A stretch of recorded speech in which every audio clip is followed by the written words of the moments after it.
Mais dans le mystère des préménés, il y a ce qu'on appelle le premier-né biologique, mais aussi ce qu'on appelle le premier-né prophétique. Des fois, le premier-né biologique doit être honoré, mais prophétiquement, c'est le quatrième de la famille qui devient comme le premier-né. Et Dieu fait que ce soit lui, le deuxième, le troisième ou le cadet, qui soit le pilier et la colonne sur laquelle tout le monde va se poser.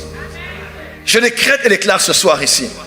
Tout homme et toute femme que Dieu a prévu qu'il soit un premier-né, premier-né dans ta famille, afin que tu relèves le nom de ton père, que tu relèves la gloire de ta famille, que le Dieu que je sers libère l'onction de la prééminence sur toi.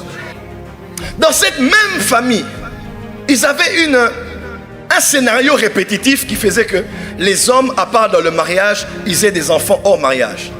Abraham a eu un enfant avec la servante de sa femme. Quelqu'un peut dire amen. Sauf Isaac. Jacob a eu des enfants avec Léa et Rachel et avec leurs servantes. Il y avait comme quelque chose qui faisait que on a des enfants ici, mais on doit en avoir aussi à l'extérieur. Et ici, j'aimerais dire ceci.